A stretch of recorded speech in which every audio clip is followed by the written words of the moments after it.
Admettons que vous vouliez créer un album photo par exemple et que vous voulez garder non seulement les images dans votre présentation pour pouvoir les visualiser, mais aussi quelques détails sur les images.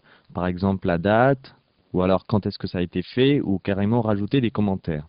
Donc on va voir comment on va pouvoir faire ce genre de manipulation pour garder les détails dans une présentation.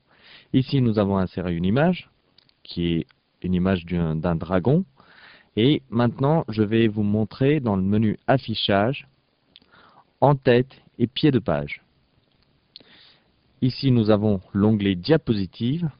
Et en fait, ici, vous allez pouvoir incruster la date et heure. Donc, vous avez l'aperçu sur le côté. Dès que je vais cocher date et heure, vous allez voir que cette partie-là est devenue noire. Alors, soit vous pouvez faire une mise à jour automatique pour voir à quel moment vous regardez votre diapositive, ou alors fixe. Vous avez aussi vu qu'on pouvait choisir la langue, ou alors fixe pour dire exactement à quelle date, par exemple, la photo a été prise. Donc pour l'instant, on va le laisser à mise à jour. Et numéro de diapositive, quand je vais cliquer dessus, vous allez voir qu'ici, cette partie-là va devenir noire. Donc cette fois-ci, ça sera le numéro de page, en fin de compte, quand on fait défiler toutes les images. Et aussi pied de page. Par exemple, on pourrait donner un titre à notre diapositive. On a mis dragon, on va dire appliquer partout, on va cliquer ici, et on va se mettre un tout petit peu plus grand, par exemple à 50%, et vous voyez effectivement que si je clique ici, diaporama, j'ai une autre image, en plus j'ai la date, le titre, qui est le dragon, et le numéro d'image. Je vais revenir sur PowerPoint.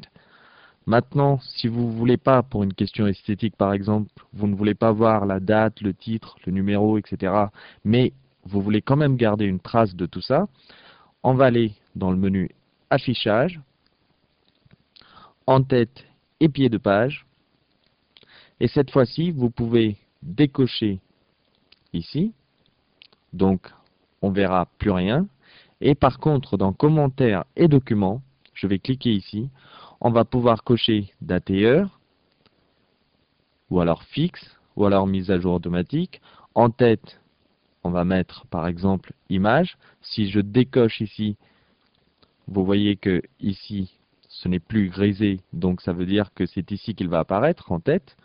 Donc je mets image par exemple. Numéro de page, je vais le décocher.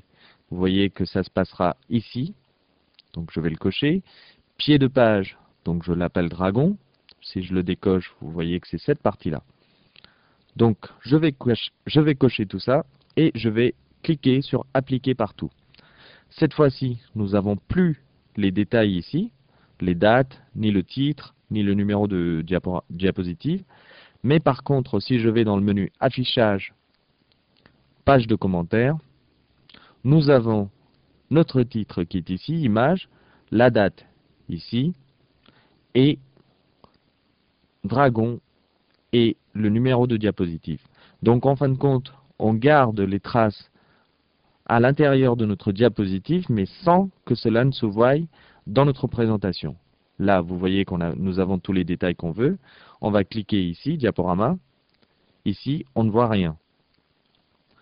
Et on va pouvoir aussi carrément écrire des commentaires, c'est-à-dire si on veut expliquer un peu ce que c'est que l'image ou dans la présentation, si on veut faire un certain commentaire, il suffit de l'écrire.